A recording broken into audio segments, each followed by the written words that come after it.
Request is sent for final approach. A 737 heads for a Brazilian airport on the edge of the Amazon. Aren't we supposed to be landing in Belém? I think we're close. But Varig Flight 254 never gets to its destination. Something is very, very, very wrong here. No visible lights, Captain. 54 people and a jetliner have vanished without a trace.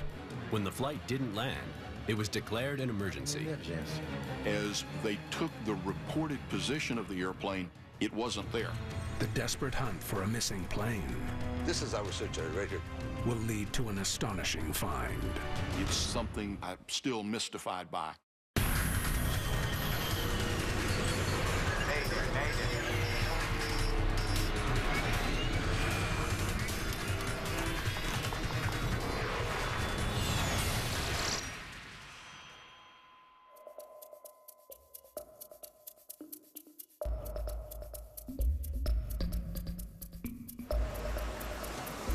Brazil in the late 1980s is a country in transition. South America's largest nation is preparing for its first presidential election in almost 30 years. But today, all eyes are intently focused on another contest. Millions of football-mad Brazilians tune in as their beloved team takes on arch-rival Chile in a crucial World Cup qualifying match. That football match was very important because if Brazil lost, they would be eliminated for the first time in World Cup history. The critical match in Rio is all anyone is talking about, even thousands of kilometers away at Marabá Airport, where the crew of Varig Flight 254 is getting ready for takeoff. Stereo check complete. So, Nils, you think Chile has a chance tonight? When it comes to the World Cup, Captain, nobody has a chance against Brazil, huh? Varig Flight 254 is scheduled to fly north from the mining town of Marabá to Belém, near the mouth of the Amazon River. The crew checks the forecast and dials in a compass heading to guide them to their destination. In the 737-200s, which is an older generation airplane, they don't have the modern flight management computers.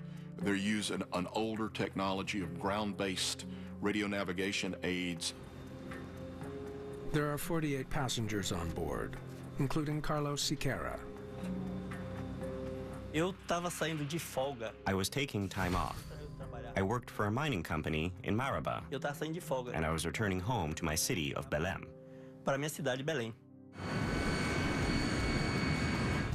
Here we go.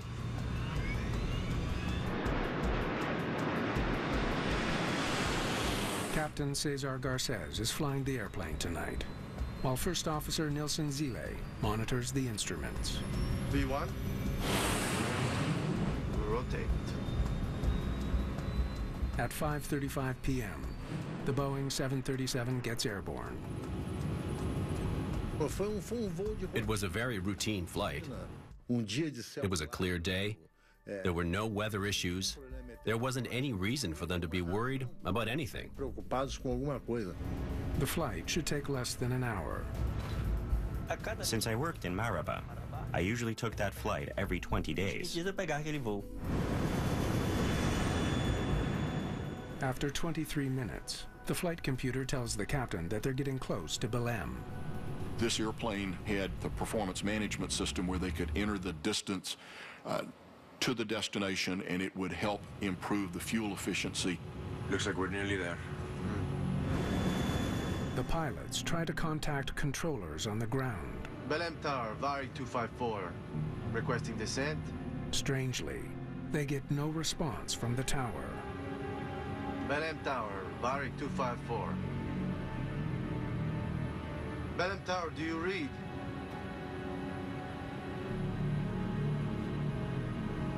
Let me try. Belém Tower, Varig 254. The pilots, I think, would have been surprised. First, did they have a communication radio problem? Why can't they talk to air traffic control? That's funny. What? We're not picking up the beacon either. Airports are equipped with very high-frequency omnidirectional range beacons, or VOR beacons. They send out signals that planes follow to the runway. I've got nothing. Varig 254 isn't picking up the signal from Belém Airport. I'll call the tower on HF. The captain switches his radio to high frequency and tries making contact again. Belém Tower, Varig 254. They were not able to raise air traffic control on their VHF communication radios. It happens occasionally, and it requires then the use of a much longer range radio system. Belém Tower, Varig 254. The strategy works. Varig 254, Belém Tower, go ahead. As you approach the destination, you have radio navigation tuned up to that specific beacon on the ground. Belém, we're on approach, but we aren't seeing the VOR. Is the beacon down? Negative 254, looks like it's on your end. In this case, they weren't receiving that.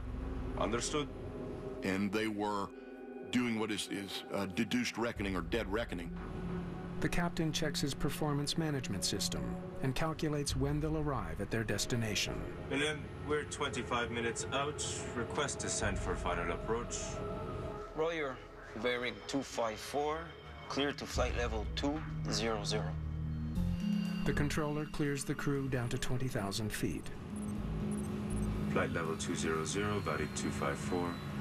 Air traffic controllers in non-radar environments separate the airplanes by time. So these position reports are very critical, and it's required that if your estimate to a fix changes by more than 3 minutes, you're required to advise air traffic control of that revised estimate. The plane should soon be at the airport. When the plane was descending, it seemed like it was a normal landing. As the plane drops below the clouds, the captain looks for the lights of Belém. They break out of the clouds expecting to see terrain that they're familiar with. Where are the lights? And expecting to see the airport. Where's the airport? And to visually align the airplane with the landing runway. They don't see that. Instead, there's only darkness as far as the eye can see. That's when everybody thought, where is he going to land if there's no runway? Belém is not there. Aren't we supposed to be landing in Belém? Panic started building in the airplane. People were asking, why aren't we landing in Belém? What's going on?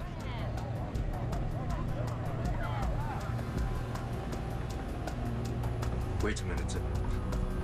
I think we just overshot the airport. The crew may have discovered the problem. The performance management system shows that they've flown 30 miles past their destination. You wanna do a 1A? Yeah. Turn right, heading 090. Turning right, heading 090. The crew really began to realize, okay, we've made a small navigation mistake. We need to find the airport and go ahead and land. The pilot didn't offer any explanation. He simply proceeded to maneuver and turn around. And it was already nighttime.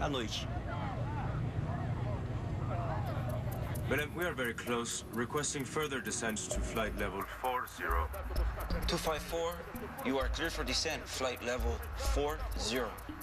The controller clears the plane to descend further, to 4,000 feet. The captain expected he would be landing in Belém in about 5 minutes. On the football pitch, Brazil has taken the lead. Their goal of reaching the World Cup is in sight. But in the air, No visible lights, Captain. the pilots of Varig 254 are no closer to finding the runway. Their actions indicate a slow realization that they are not where they think they are. What's our fuel? Now the question arises is, what are they going to do about it?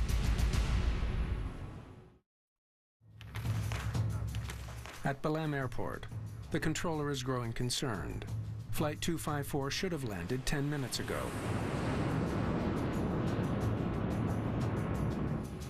No visible lights, Captain. They knew now there was a serious problem. When the flight didn't land, it was declared an emergency. On Flight 254, the situation is becoming critical. We need to land soon, or else we're gonna run out of fuel. I think we're close. When he flew over where he thought Belém should be, he didn't find it. It's very easy to find Belém. He didn't understand what was happening. Why don't we see if we can pick up a local radio station from Belém? The captain tries to home in on a local radio signal, hoping it will help guide them toward the city. The automatic direction finders, or ADFs, are capable of tuning up AM radio stations, commercial AM radio stations. And that would have been very critical because this is a low population area. There's not a lot of geographic visual clues. You're talking about the Amazon. The do-or-die match is being broadcast by radio stations all across the country. Brazil leads 1-0 with 20 minutes to go, when suddenly controversy erupts on the field. One of the fans threw a flare that fell right next to the Chilean goalie. The goalie pretended that the flare hit him and cut himself with a razor blade. His face was covered with blood, and the Chilean team abandoned the field. If Chile left the match for security reasons, they could be declared the winners of the match. Aboard Flight 254, the pilots have managed to pick up a local station broadcasting the match. Now we can follow the signal towards Belém. Turning right, heading 165. Passengers can't understand why the plane is turning yet again. We were getting extremely worried. The plane is going back and forth. The stars and the moon were on one side, and now they're on the other side. There's something wrong here. What's going on? The captain is confident he's now on course. He spotted a landmark on his radar. There we go. We're over the Amazon now. Belém is near the mouth of the Amazon. Following the river should lead the pilots to the city. But moments later, there's serious trouble. We've got a fuel warning. Flight 254 is running out of fuel. The pilots suddenly realize they can't make it to Belém. Do you want to put out some flaps in case we lose power? Yeah. They'll have to crash land in the dense Amazon rainforest. Flaps to 2. We need to do a controlled descent. I better prepare the passengers. Ladies and gentlemen, we have had a malfunction with our navigation instruments, and we will be making a forced landing. He said there was going to be a forced landing, and that we should all take our emergency positions. Bend your head down and hold your legs together. And may God help us. Those were his words. And may God help us. Panic begins to take hold in the cabin. Some people were praying. Others raided the bar and drank everything. Others were looking for the best spot in case of a crash. Another passenger sat in the last row, and he grabbed all the pillows and completely covered himself with them. At 8:45 p.m., Flight 254 runs out of fuel. The left engine is the first to die. We just lost an engine! Hang on. I'm going to put her down. There goes the other one! With the second engine gone, the 37-ton jet sinks closer and closer to the ground below.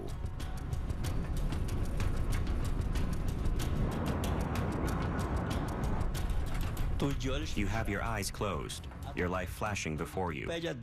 You ask God forgiveness for all the wrong things you did in your life. The inevitable impact is just seconds away. Pull up. Just need to Bring us down. Nice and slow. Then what happened was it started to touch the top of the trees. You're expecting the worst. O pior, né?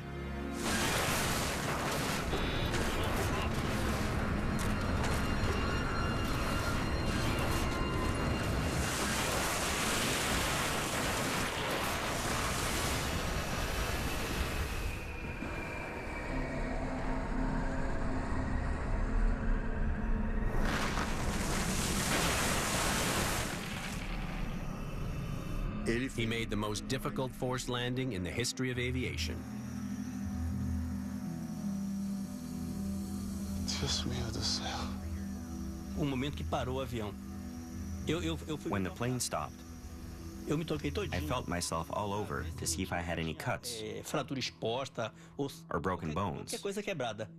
Aí, não, meu pensamento mais And then I thought, Eu falei, am I in heaven? será que eu tô no céu? Have I died and I'm already in heaven? Morri, tô no céu já? Of the 54 passengers and crew, 48 have survived. Many are badly hurt, including First Officer Zile. The first officer, Nilson Zile, was pierced on one side by a tree branch, and he was badly injured. He fractured his leg and his shoulder. Captain Garces quickly takes control of the situation. I'll come back and help you. You have to check the passengers, okay? Captain Garces didn't get hurt. He didn't even have a scratch.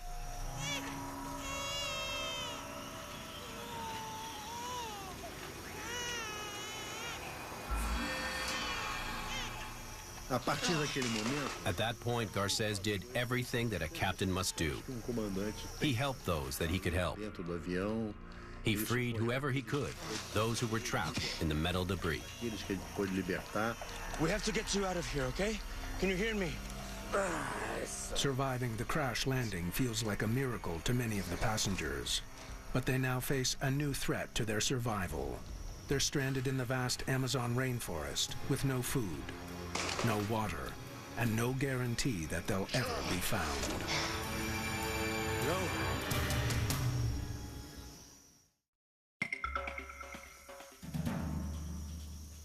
The shattered fuselage of a 737 is now the only shelter for survivors of Varig Flight 254. The plane's sudden disappearance over the Amazon rainforest has left Brazilian aviation authorities grasping for answers. They turned to Colonel Ronaldo Jenkins, an air crash investigator with the Brazilian Air Force. They called me and said there's a commercial aircraft that was supposed to arrive in Belém, and it didn't arrive. But no one knew exactly what happened to the plane. They left Maraba on time, but never got to Belém. This is our search area right here, gentlemen. The first challenge is to locate the aircraft and figure out the best way to reach it, because initially we weren't sure where it was.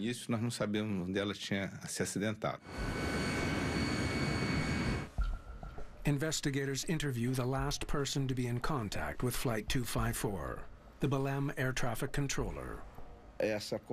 According to the controllers, the communications were quite normal, other than the strange fact that they weren't receiving a signal from the ground-based equipment, the VOR beacon at Belém.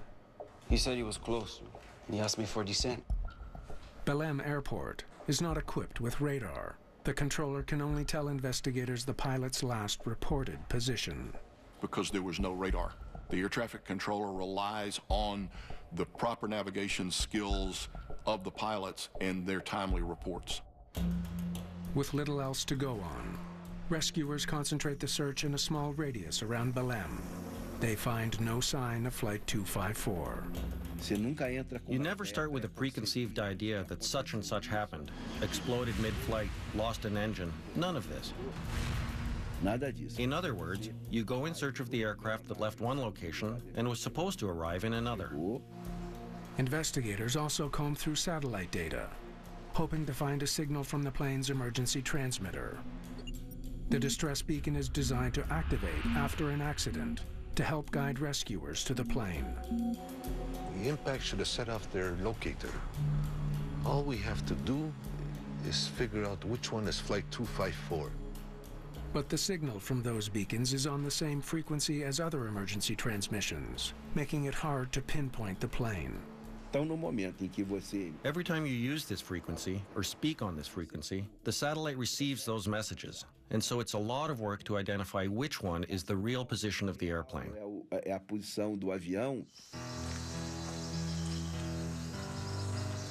Meanwhile, somewhere in the Amazon rainforest, the survivors of Flight 254 are struggling to stay alive. I was part of a group that went out to search for water.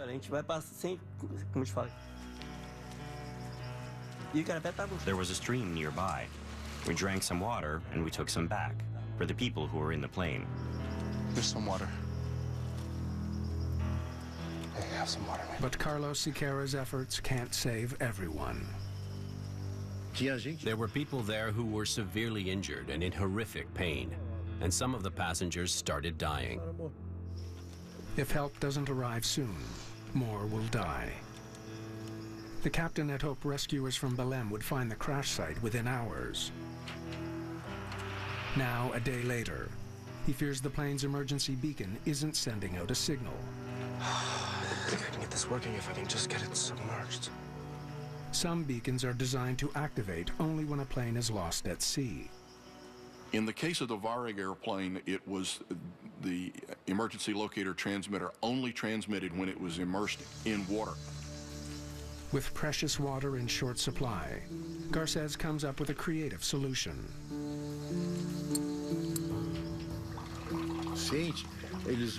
They urinated on it to submerge it so that it would be activated.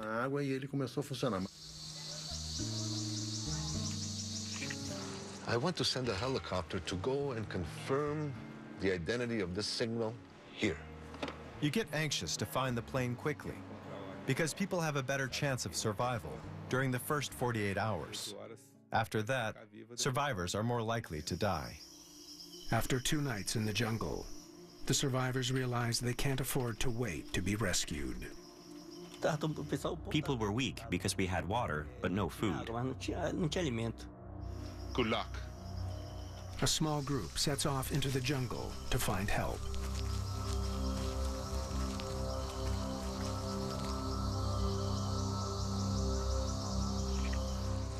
Hours later, they stumble on a farmhouse.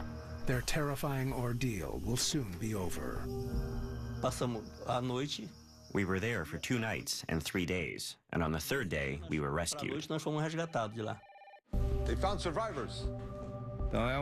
It's sort of a relief to realize the scenario is not as tragic, and there's an urgent desire to get to the location and start to work. Then, investigators get a shock. Where did you say they are? The crash site is nowhere near Belém. It came down right here. The wreckage of Flight 254 is lying in the jungle nearly 1,000 kilometers away. How on earth did they get way over there? We were really very surprised to learn that the plane was in that location. Very far south and very far west of the position where it should have been. No wonder we couldn't spot the beacon. It's nowhere near the destination. As search and rescue teams scramble to the remote location, investigators are left with an urgent question. They were not supposed to be in that location, so they got lost during the flight. Now, what caused them to get lost continues to be a mystery.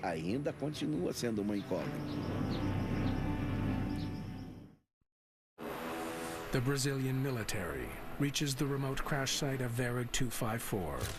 The survivors are airlifted out. 5 have died waiting for rescue. Another dies soon after. There were some people who died, not during the crash, but because they didn't get any medical aid.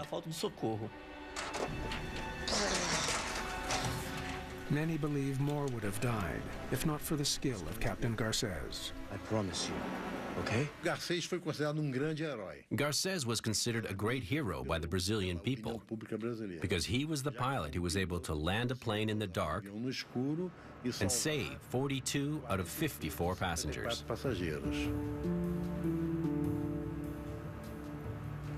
I know this guy.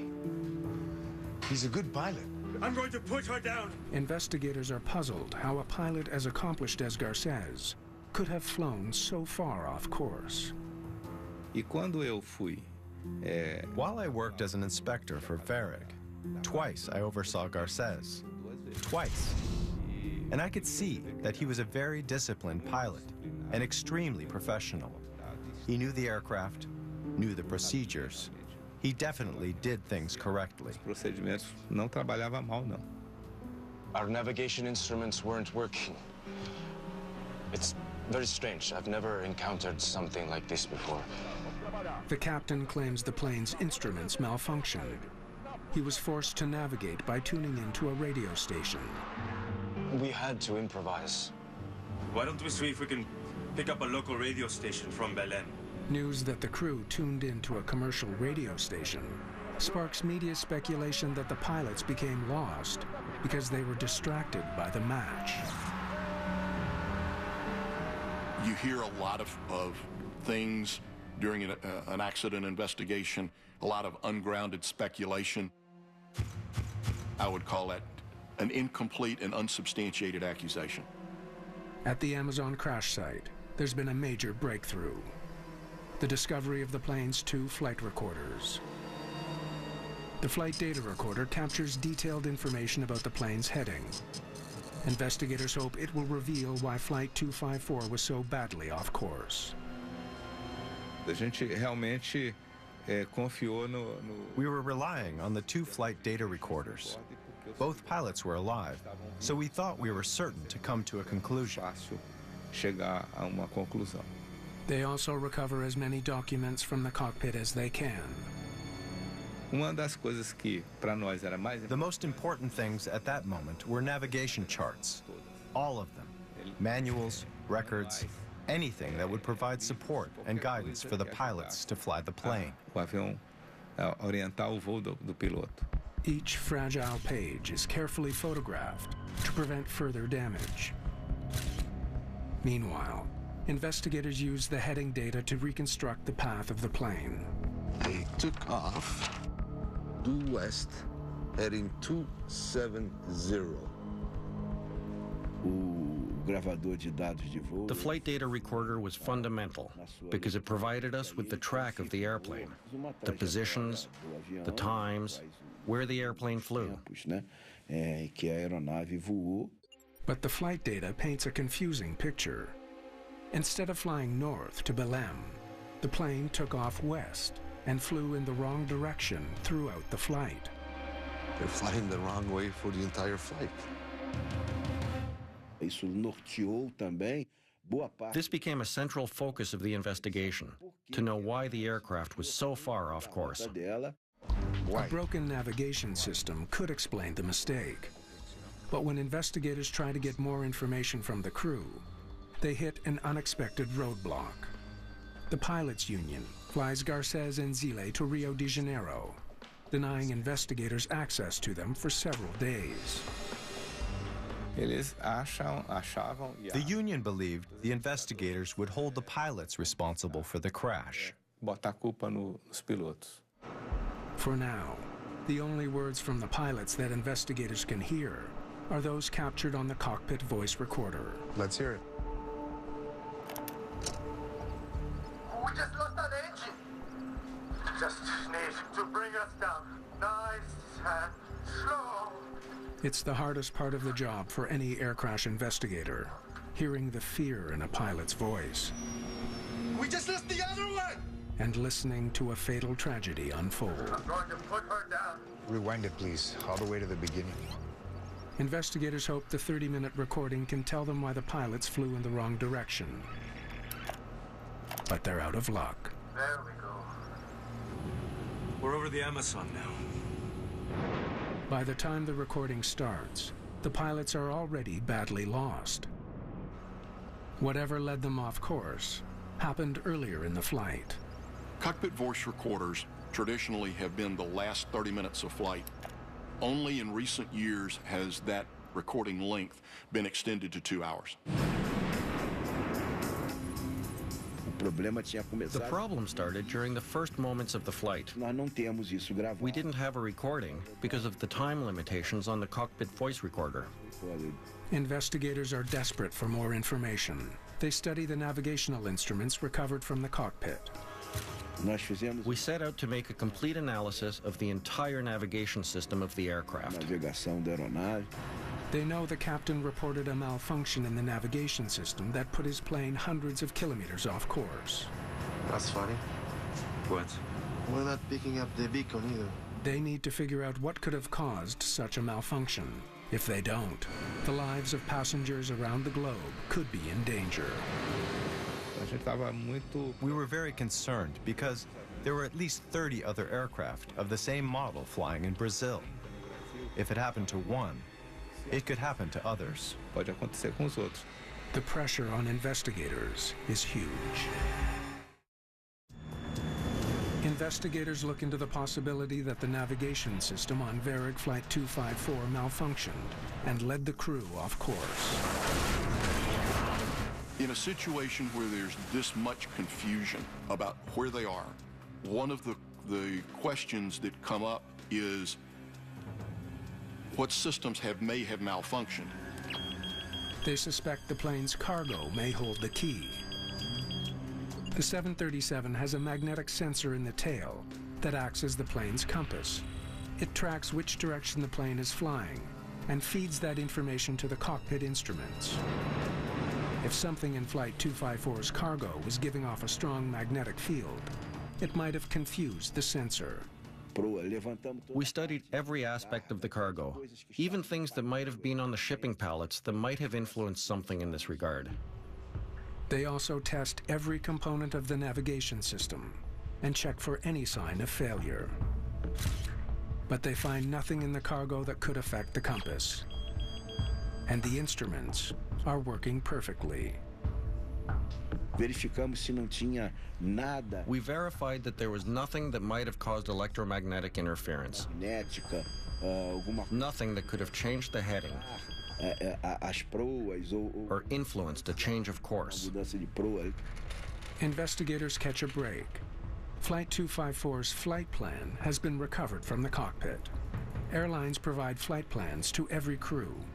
It contains critical details about the route they should fly, including the heading they're meant to take. Oh, thanks. Now let's see what this will tell us. The airline provides the filed flight plan and a computer printout to the flight crews. And this provides a series of waypoints that they're to look for to fly the ground track. But what if the airline gave the pilots a faulty flight plan, one that sent them in the wrong direction? This could be the lead they've been waiting for. I think I know what they did wrong. A close look at Varig 254's flight plan provides a revelation. In this particular case with the Varig flight, very unusually, their computer flight plan system has 4 digits. This is very, very unusual, as they almost always have only 3. The number 0270 was intended to mean 27.0 degrees. When we noticed that, it gave us the idea that instead of entering 027, which was the heading to Belém, he had entered 270.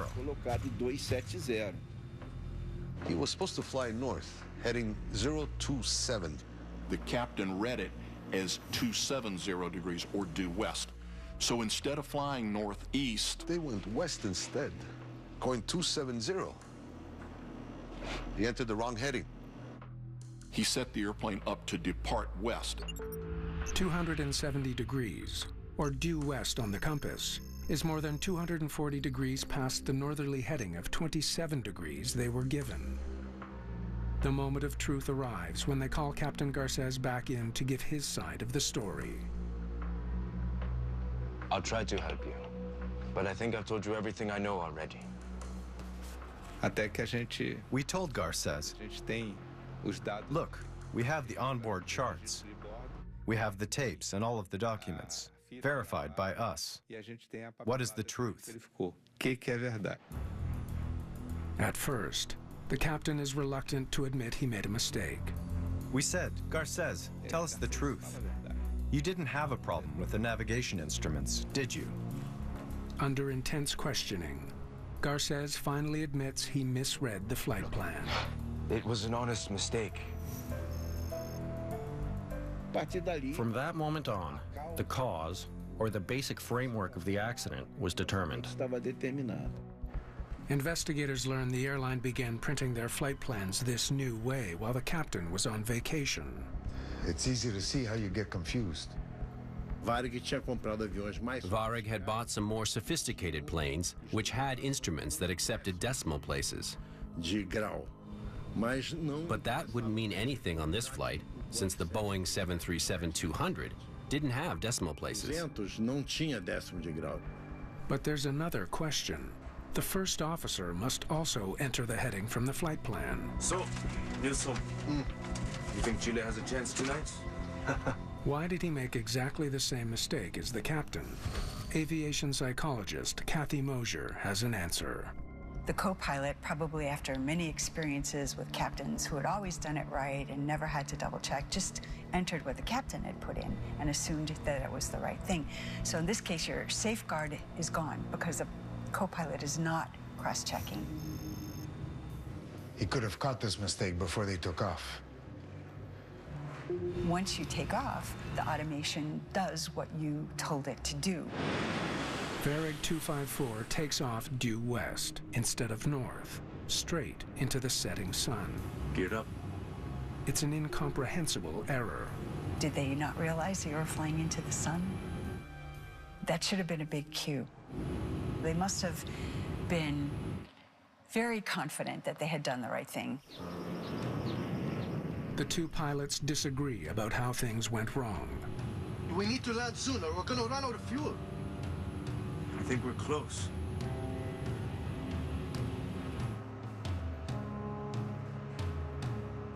The first officer was protecting himself, suggesting that he had done everything right, and Garces was at fault. The original navigation mistake was that of the captain. The failure to independently verify was a mistake on the part of the first officer. What is disheartening here is that both pilots went along with it. It is now all too clear that Flight 254 was flying in the wrong direction from the moment it took off. A mistake even some passengers noticed. Well, we thought the person in charge here is a captain. At least 3 of the passengers warned the flight attendants that the plane was flying in the wrong direction. But the flight attendants thought, well, the captain knows more about this, and they didn't reach Garces to warn him that he was flying in the wrong direction. We thought that, up in the sky, the captain's in charge, so... But it's what the captain does next that turns his error into a catastrophe.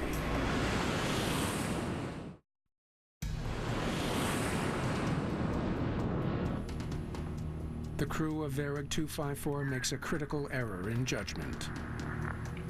We decided to tune into a radio station. Use it to find our way. Instead of radioing for help, they try to get back on course without admitting their mistake. His pride prevented him from saying to his colleague, "Help me, I'm in trouble." That would have been a better approach. Their attempt to use commercial radio stations to find the airport doesn't help. They wrongly assume the signal is coming from Belém. They follow it away from their destination. When you tune into a radio broadcast, commercial radio, it's possible to receive content originating from different locations. Guys, can you believe this? They still haven't restarted the match. You need to verify that it is in fact that station, that it identifies its call letters, and that you have that validation. Can you believe those guys? Though there is no hard evidence, some continue to believe the pilots were distracted by the football match. People say he was listening to the Brazil-Chile match, and that's why he didn't notice his mistake. But investigators believe there may be a psychological explanation, a quirk of human nature that can trap even the best trained pilots. There we go. We're over the Amazon now. The captain spotted a river that he thought was part of the Amazon north of Belém. You decide on an initial judgment, and you think that it's right, and so you look around for things that support your position. The crew was looking for signs that they were close to Belém. He decided to follow that river south to get to Belém. But the river they saw was not the Amazon. It was the Xingu, a river almost 1,000 kilometers southwest of Belém. They were following the wrong river. How could they be so confused for so long? Investigators conclude the crew was in the grip of what's known as confirmation bias, the tendency to favor information that confirms something we already believe. I think we're close. Confirmation bias is one of the common decision-making biases that people are subject to. And the thing that's insidious about it is that you don't often recognize that that's what you're doing. When I saw the river, I was sure. I was sure we were close to Belém. When a person believes that a course of action is appropriate, it takes a lot of evidence to get them to go back and revisit the decisions that they made, to backtrack, if you will, down the decision process. Just goes to show you anybody can fall into decision traps, and even experts have to always be on guard. In 3+ decades of doing accident investigation, this is one of the most unusual accidents I have ever read or am aware of. The accident report faults both pilots for the disaster. As the details of the flight were discovered, the terrible mistake that he made, the captain went from hero to villain. They were both convicted for their negligence and sentenced to community service. The report also criticizes the Belém controller for not raising an alarm sooner. The controller at Belém Tower was very worried about the football match between Brazil and Chile. He had one ear on the broadcast of the match and the other paying attention to the flight. 254, you are cleared for descent. He should have realized there was a problem when the plane could only contact the tower on high-frequency radio, a major clue that the plane is probably far away. Everybody makes mistakes. Errors are not unavoidable. So the way that you deal with this is you be aware of the threat, you try and trap errors if they occur, and fix them. I think it was the failure of these two pilots to maintain the highest standards of professional airmanship. I think in that point, they did not meet the necessary mark. After the crash of Varig 254, the airline changes their flight plans, so the decimal place is clearly marked. They also improve pilot training. Brazil's national radar system is modernized and expanded to cover the entire country, making it less likely that a plane will go missing. Brazil never even made it to the quarterfinals of the 1990 World Cup, which was won by West Germany. The scandal of the Brazil-Chile match faded over time, but the legacy of Flight 254 endures. This is one of those cases where looking and understanding what this crew did can serve as an absolute bright example to help crews in the future not make these same mistakes.